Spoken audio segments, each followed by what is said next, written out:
Hello everyone, welcome to my YouTube channel. This time it's about books that can help you when you're feeling low. നിങ്ങൾ വിഷമിച്ചിരിക്കുകയാണ്, ഒരു കാര്യങ്ങളൊന്നും മുന്നോട്ട് നീങ്ങുന്നില്ല, law ആണ്, mood off ആണ്, എന്നാൽ just pick up these 2 books and read dum. കാരണം വളരെയധികം പോസിറ്റിവിറ്റിയും ലൈഫിലേക്ക് ഒരു പുതിയ പെർസ്പെക്റ്റീവ് കൊണ്ടുവരുന്ന ബുക്സാണ് ഈ 2 ബുക്സും. And one is a non fiction, the other is fiction.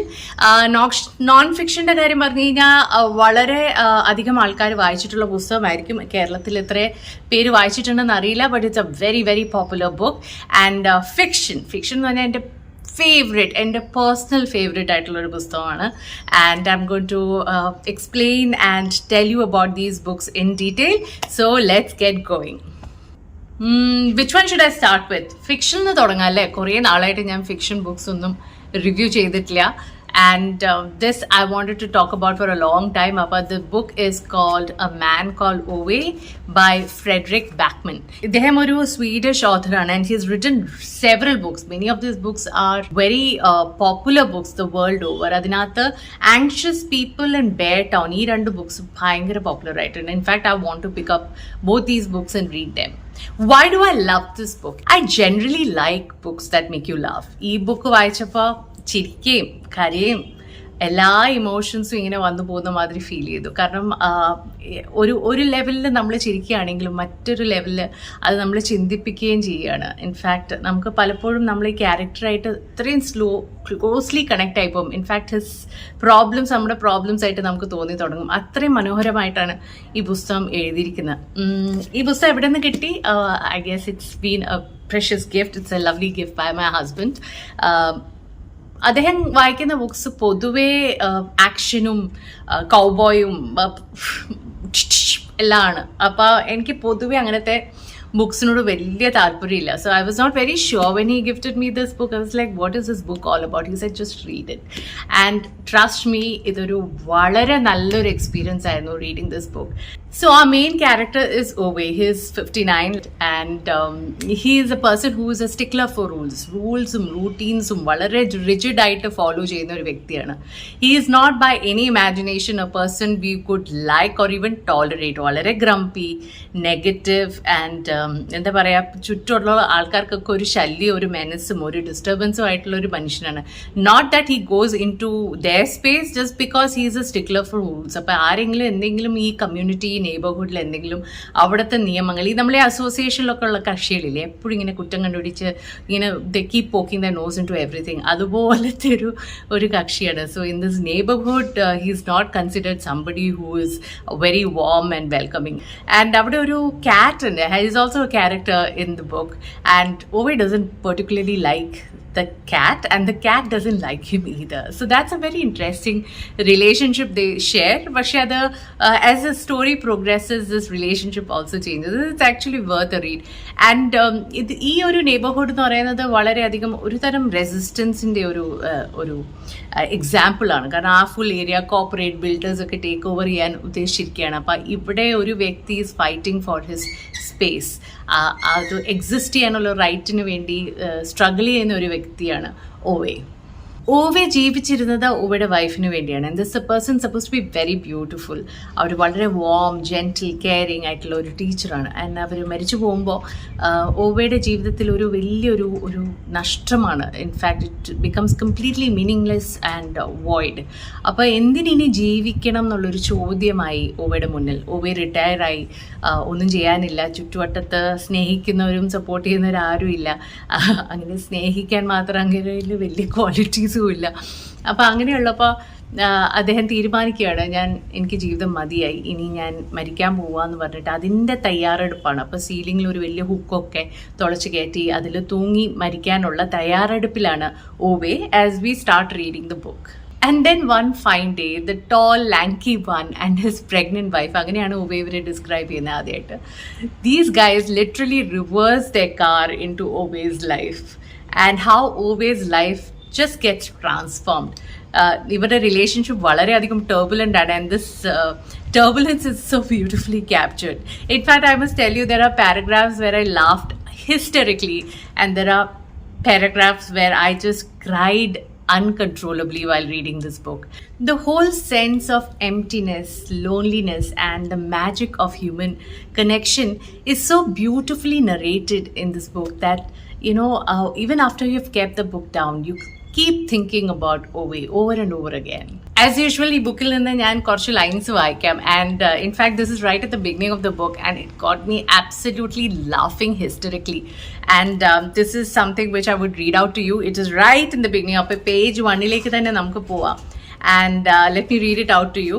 It actually ഒരു first paragraph ആണ്, and this I think the scenario is inside the computer store or something. എന്തോ ഗാഡ്ജറ്റ് വാങ്ങിക്കാൻ പോകുന്ന ഒരു സിനാരിയോ ആണ്, അവിടുത്തെ സംഭവമാണിത്. So it's a introductory paragraph. 2 paragraphs ആണുള്ളത്.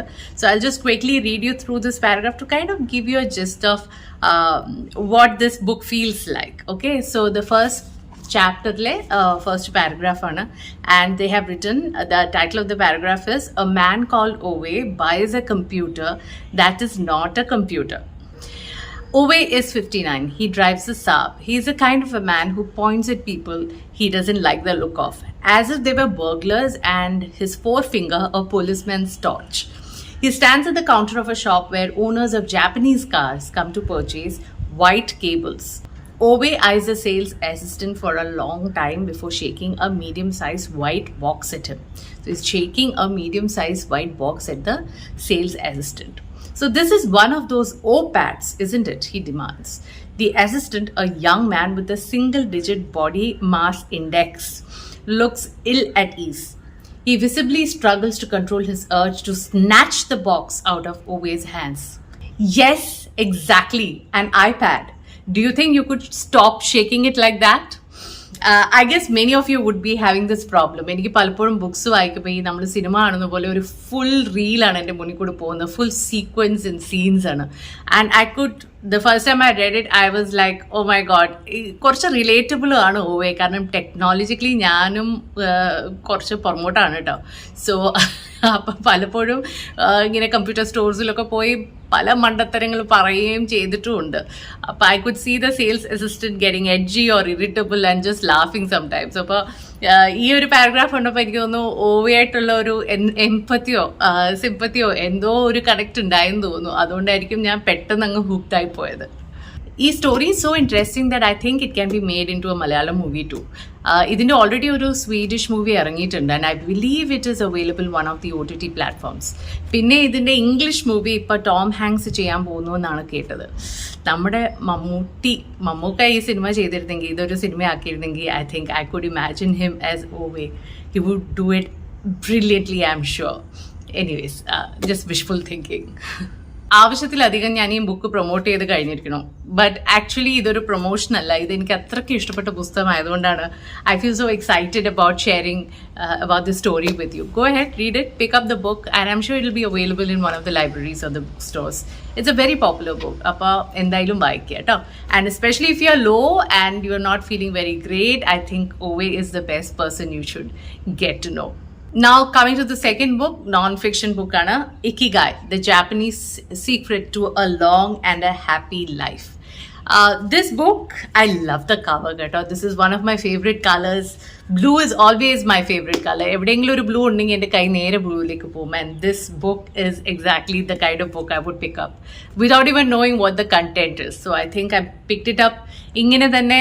എനിക്ക് ഈ ബ്ലൂവും ചെറി ബ്ലോസംസും ഒക്കെ കണ്ടിട്ട് അറിയാതെ പോയി എടുത്തതാണ് എന്ന് തോന്നുന്നു. പിന്നെ ഈ ജപ്പാൻ എന്ന് പറഞ്ഞു കഴിഞ്ഞാൽ എനിക്കൊരു ഒബ്സെഷനാണ് കേട്ടോ. എന്താണെന്നറിയില്ല, കുട്ടിക്കാലത്ത് എനിക്കൊന്നും സിനിമ കണ്ടിട്ടുണ്ട്, ലവ് ഇൻ ടോക്കിയോ, സായോനാര എന്നുള്ളൊരു പാട്ടുണ്ടല്ലോ, ആ പാട്ട് കണ്ടേ പിന്നെ I am obsessed with the kimono. I even had a kimono dress, okay, as a 7-year-old, and it was a blue kimono dress, a dark blue, and every time എൻ്റെ സ്വപ്നം ഇതാണ്, എനിക്ക് Japan ഒന്ന് കറങ്ങാൻ പോകണം. And I want to really explore that place, its culture, its people, it's so different from ours അല്ലേ.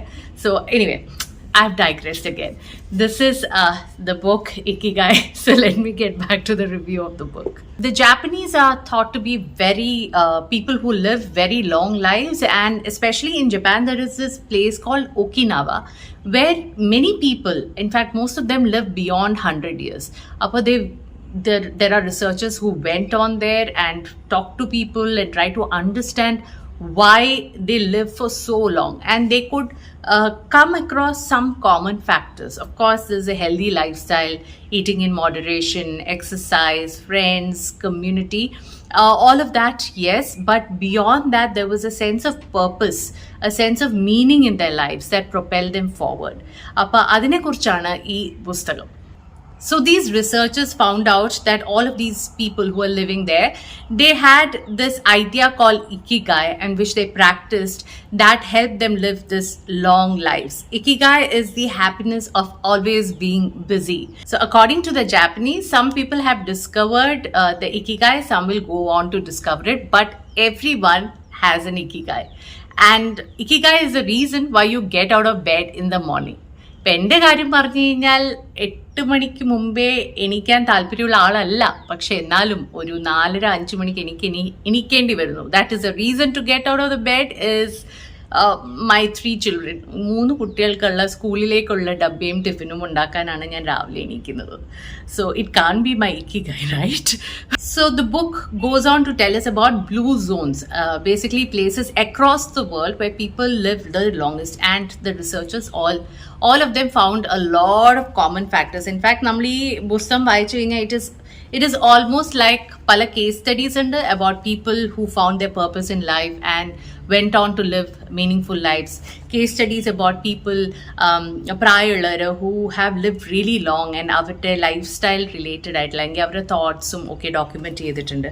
And ഇതിനകത്ത് പല സ്റ്റഡീസ് ആണ് ശരിക്കും പറഞ്ഞാൽ കുറേ ഉള്ളത്. But the best part is നമുക്ക് ജെന്റിൽ റിമൈൻഡേഴ്സ് തരുന്നുണ്ട് about how we should live our life, and yoga, meditation, exercise, അതിൻ്റെ റെലവൻസും ഇമ്പോർട്ടൻസും എന്താണെന്നുള്ള അതിനെക്കുറിച്ച് ഈ ബുക്കിൽ പറയുന്നുണ്ട്.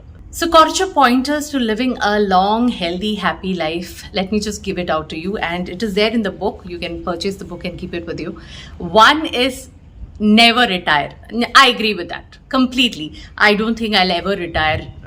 If I live till the age of 18, അവിടെയും ഒരു ക്യാമറയും തൂക്കി പിടിച്ചുകൊണ്ട് പോണത്, I think you guys will see me still vlogging at the age of 18 if it is possible. So I completely agree with it. I don't understand the concept of retirement. If work is something that gives you so much pleasure and joy, why should you stop working, right? And even if your work does not give you pleasure and joy, I'm sure there are lots of other activities that will keep you busy, give you that extra income, yet give you pleasure and joy, right? Even after you're 60 or 65, I don't see a reason why you should be sitting at home and doing nothing. Absolutely, what a waste. So I agree with that concept completely. The next one is a difficult one for me. അതിൻ്റെ പേര് എന്ന് പറയുന്ന ടേമിൻ്റെ പേര് ഹാര ഹാച്ചി പൂ, which means eat only till you are 80% full. അതായത് നമ്മൾ എന്തെങ്കിലും ആഹാരം കഴിക്കുമ്പോൾ അത് മുഴുവൻ പ്ലേറ്റ് ഖാലിയാക്കാതെ, നമ്മുടെ വയറ് കംപ്ലീറ്റ്ലി കുത്തി നിറയ്ക്കാതെ 80% മാത്രം കഴിച്ചിട്ട് ബാക്കി 20% നമ്മുടെ വയറ്റിൽ ഖാലിയായിരിക്കണം.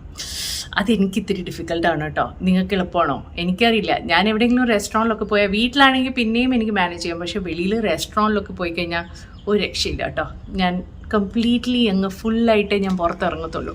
So hara hachi bu is a concept that Japanese practice. നമുക്കൊന്ന് ട്രൈ ചെയ്ത് നോക്കാം അല്ലേ. നെക്സ്റ്റ് ടെർമിനോളജിയാണ് moai, MOAI. That is basically having a group of friends who kind of recharge you. And I completely believe in it. എനിക്ക് വലിയൊരു friend circle ഒന്നും ഇല്ലെങ്കിലും I always have this small group of friends, and mostly women who are like soul sisters, who are there to hold my hand through every thick and thin. അപ്പോൾ ഈ ഒരു ഫ്രണ്ട്ഷിപ്പിലും ഒരു സിസ്റ്റർഹുഡിലും ഒരു social ഒരു എന്താ പറയുക നെറ്റ്വർക്ക് ഉണ്ടാക്കുക, നമ്മുടേതായ ഒരു ചെറിയ നെറ്റ്വർക്ക് ഉണ്ടാക്കുക, അതിൽ ഞാൻ പൂർണ്ണമായിട്ട് വിശ്വസിക്കുന്ന ഒരു വ്യക്തിയാണ്. And I think it does U a lot of good to go out and meet different kinds of people. അപ്പോൾ ഈ മോയ് is a concept that I think I can practice easily. And then there are some lovely tips to keep your brain active. നമ്മൾ ശരിക്കും പറഞ്ഞാൽ നമ്മുടെ brain gets used to something, പിന്നെ അത് വളരെ ഈസിയാണ് നമ്മുടെ ബ്രെയിനിന് അത് പ്രാക്ടീസ് ചെയ്യാൻ. ഫോർ ഇൻസ്റ്റൻസ് നമ്മൾ ഡ്രൈവ് ചെയ്യണം, നമുക്ക് ഓട്ടോയിൽ ഡ്രൈവ് ചെയ്യാൻ പറ്റുമല്ലേ? തുടക്കത്തിൽ നമുക്ക് ഭയങ്കര പ്രയാസമായിരുന്നു. But now our brains have gotten use to us handling the car and driving through traffic. അപ്പോൾ അത് automatically it's able to function in that environment smoothly. ഒരുമാതിരി ഓട്ടോ മോഡിൽ നമുക്ക് സുഖമായിട്ട് പ്രവർത്തിക്കാം. But if you put yourself out of a city traffic condition and go for a drive in the hills, suddenly you realize that there is a little bit of challenge involved. അപ്പോൾ നമ്മുടെ neural circuits വീണ്ടും reconnect ചെയ്യണം, and that way our brain stays healthy and fresh. എനിക്ക് തോന്നുന്നു ഒരു easy method of keeping our brain active is to try new kinds of puzzles or books. I think that really helps keeping your brain active. Then what they say is a small level of stress is good for you. എനിക്ക് വേണ്ട ഇനി stress ലൈഫിൽ, ഇഷ്ടം പോലെ stress ഉണ്ട്. So ഇനി വേണ്ട സ്ട്രെസ്സിൻ്റെ സ്മോൾ അല്ല, മോഡറേറ്റ് ടു ഹൈയിലാണ് നിൽക്കുന്നത്. So I think I should reduce it a little. സ്ട്രെസ്സിൻ്റെ കാര്യം മാറ്റി നിൽക്കാം, നമുക്ക് എല്ലാവർക്കും ഇഷ്ടം പോലെ സ്ട്രെസ് ഉണ്ട്. And I think we need to find ways to reduce our stress and manage our stress, alle. And the third one is to try and do things that put you in a state of flow. എനിക്കത് എപ്പോഴും സംഭവിച്ചിരിക്കുന്നത് എൻ്റെ ഷോസൊക്കെ ചെയ്യുമ്പോഴാണ്. ഞാൻ completely immerse ആയിട്ടിരിക്കുമ്പോൾ ഞാൻ എല്ലാം മറന്ന് ആ സ്പേസിലേക്ക് അങ്ങ് പോയി കഴിഞ്ഞാൽ I attain that state of flow, and that's a beautiful place to be. കാരണം നമ്മൾ മെൻ്റലി നമ്മൾ കംപ്ലീറ്റ്ലി ഡിറ്റാച്ച്ഡ് ആണ് from whatever is happening in our personal professional lives, and you're completely in that moment എന്ന് പറയില്ലേ, that do something to achieve that state of flow. നമുക്ക് പലപ്പോഴും ചിലർക്ക് അത് മ്യൂസിക്കിലൂടെ ആയിരിക്കും, ചിലർക്ക് ഗാർഡനിങ്ങിലൂടെ ആയിരിക്കും, ചിലർക്ക് പെയിൻറ്റിങ്ങോ ആർട്ടോ ഡാൻസോ മ്യൂസിക്കോ, അങ്ങനെ പല ആക്ടിവിറ്റീസിലൂടെ ആയിരിക്കും that you get that state of flow. I don't know what works for you, what takes you to that state of flow. അത് പ്രാക്ടീസ് ചെയ്യുക. Another thing they advise is that you should not exercise too much. You must always exercise in moderation. 30 to 40 minutes of walks are what they suggest, without actually completely burning yourself out. But exercises in moderation is a great way. I think gardening is one such exercise, which is helpful, and yet it is not too strenuous. ഇതിൽ വേറൊരു കാര്യം പറഞ്ഞാൽ എനിക്ക് ഒത്തിരി ഇഷ്ടപ്പെട്ടത്, the term they used is be antifragile. Don't put all your eggs in one basket. എപ്പോഴും നമ്മുടെ സൈഡിൽ കൂടെ വേറൊരു പരിപാടിയും കൂടി ബാക്കപ്പ് അല്ലെങ്കിൽ പ്ലാൻ ബി ഓപ്ഷൻ ഉണ്ടായിരിക്കണം എന്നാണ് അവർ പറയുന്നത്. എത്ര പേർക്ക് അത് പ്രാക്ടീസ് ചെയ്യാൻ പറ്റും എന്ന് എനിക്കറിയില്ല. പക്ഷെ നമ്മൾ ജോലിക്ക് പോവുകയാണെങ്കിൽ നമ്മുടെ ഒരു ഇൻകത്തിൻ്റെ ഒരു ചെറിയൊരു പോർഷനെങ്കിലും നമ്മളൊരു ചെറിയ ബിസിനസ്സിലോ എന്തിലെങ്കിലും ഇൻവെസ്റ്റ് ചെയ്യുക, അല്ലെങ്കിൽ നമ്മുടെ ആർട്ടിനെ തന്നെ പെർസ്യൂ ചെയ്യുക ആസ് എ ബിസിനസ് ഇൻട്രസ്റ്റ്. എൻ്റെ മകൾ എപ്പോഴും പറയും that she wants to have a side hustle rather than just a main job. She's only 14, but ഇവർ ഓൾറെഡി ഇതിനെക്കുറിച്ചൊക്കെ ചിന്തിച്ച് കഴിഞ്ഞിരിക്കണം. എനിക്ക് സൈഡ് ഹസിൽ എന്ന് പറയുന്നൊരു സംഭവം എന്താണെന്ന് പോലും ആലോചിക്കാൻ പറ്റില്ലായിരുന്നു at the age of 14 or 15. So anyways, digressing again. ഓരോ ആസ്പെക്റ്റ് നമ്മുടെ ലൈഫിലെ തകർന്നു പോയാൽ ബാക്കി എല്ലാം തകർന്നു പോവും എന്നുള്ളൊരു സിറ്റുവേഷനിലേക്ക് എത്താതിരിക്കുക എന്നാണ് അവർ പറയുന്നത്. അതിലൊരു എക്സാമ്പിൾ എനിക്കൊന്ന് അവർ സൂചിപ്പിക്കുന്നത്, നമ്മുടെ ഒരു റിലേഷൻഷിപ്പ്, നമ്മളൊരു റിലേഷൻഷിപ്പിൽ എല്ലാം ഇൻവെസ്റ്റ് ചെയ്തു, നമ്മുടെ എനർജി ടൈം എല്ലാം ഇൻവെസ്റ്റ് ചെയ്തു, നമുക്ക് വേറെ ഫ്രണ്ട്സ് ഒന്നുമില്ല, വേറെ സപ്പോർട്ട് സ്ട്രക്ചേഴ്സ് ഒന്നുമില്ല, നമ്മൾ കംപ്ലീറ്റ്ലി ഇൻവെസ്റ്റ് ചെയ്തിട്ട് ആ റിലേഷൻഷിപ്പ് വർക്കൗട്ട് ആകാതെ പോകുമ്പോൾ നമ്മൾ കംപ്ലീറ്റ്ലി തകർന്നു പോകും. കാരണം നമുക്ക് വേറെ ബാക്കപ്സോ സപ്പോർട്ട് സ്ട്രക്ചേഴ്സോ ഒന്നുമില്ല. അതുകൊണ്ട് എല്ലാം കൾട്ടിവേറ്റ് ചെയ്യുക, നമ്മുടെ റിലേഷൻഷിപ്സും പാർട്ട്ണർഷിപ്സും എല്ലാം ഒരു വശത്തുണ്ടെങ്കിൽ കൂട്ടത്തിൽ നമ്മുടെ വേറെ സപ്പോർട്ട് സ്ട്രക്ചേഴ്സും ഫ്രണ്ട്സും ഇക്വേഷൻസും ഒക്കെ ഉണ്ടായിരിക്കണം എന്നാണ് അവർ പറയുന്നത് by this idea of antifragile. So ഈ ബുക്കിന്റെ പ്രത്യേകത എന്താണെന്ന് വെച്ച് കഴിഞ്ഞാൽ വലിയ വലിയ പാരഗ്രാഫ്സിലും ചെറിയ ചെറിയ ലെറ്റേഴ്സിലും ഒന്നും അല്ല എഴുതിയിരിക്കുന്നത്. ഇറ്റ്സ് മോർ ലൈക്ക് ഒരു പോയിന്റർ പോലെയാണ്. നമുക്ക് ഇടയ്ക്കിടയ്ക്ക് ഏത് പേജ് എടുത്താലും നമുക്ക് കുറച്ച് ടിപ്സ് ഒക്കെ കിട്ടും. And it is very neatly very simplified ആയിട്ടുള്ള ഒരു ഭാഷയിലാണ് എഴുതിയിരിക്കുന്നത്. അപ്പോൾ നമുക്ക് സ്ഥിരം നമ്മുടെ കയ്യിൽ ഇടയ്ക്കിടയ്ക്ക് ഒന്ന് ഓർമ്മിപ്പിക്കാൻ നമുക്ക് വെക്കാൻ പറ്റുന്ന പുസ്തകമാണ്. നമുക്ക് പല കാര്യങ്ങളും നമ്മുടെ പ്രാക്ടീസ് വിട്ടു പോകുമ്പോൾ you can get back to it and remind yourself that no Dhanya, don't eat so much, no take it easy, 80% മാത്രം വയറ് നിറച്ചാൽ മതി എന്ന് ഓർമ്മിപ്പിക്കുന്ന പുസ്തകമാണിത്. I'm a total foodie by the way. This is a book you must keep with you. ഇതിനകത്ത് യോഗയുണ്ട്, മെഡിറ്റേഷനെ കുറിച്ച് പറയുന്നുണ്ട്, there are lots of things that they are touching upon. അപ്പോൾ ഇടയ്ക്കൊന്നൊരു ബ്രഷ് അപ്പ് ചെയ്യാൻ വേണ്ടി it's a good book to have in your book shelf. എന്തായാലും ഈ വീഡിയോ ഇവിടെ അവസാനിപ്പിക്കാം. കുറേ നാളത്തെ ശേഷമാണ് ഞാൻ മലയാളത്തിൽ സംസാരിക്കുന്നത് in my video. I always find it very difficult to articulate tough concepts in Malayalam. അത് എങ്ങനെയായി തീരും എന്ന് എനിക്കറിയില്ല, അതുകൊണ്ട് I try and avoid it. But I hope this time I have expressed myself well enough for you to understand, and do share your thoughts with me in the comment section about this video. And ee channel ulla mattulla videos um kudi onnu kaana, and I'm sure you like some of them. ഒത്തിരി കോൺസെപ്റ്റ്സും ഐഡിയാസും ഒക്കെ ഉള്ള വീഡിയോസാണ് in the get inspired playlist. And I also have a vlog section കേട്ടോ. ഞാൻ Kenya trip ചെയ്തപ്പോൾ I have done vlogs from there. It was total chaos, but I manage to do those vlogs. So please watch it and support me and support this channel. Please like, share and subscribe. അപ്പോൾ പിന്നെ കാണാം കേട്ടോ. I see you soon. By.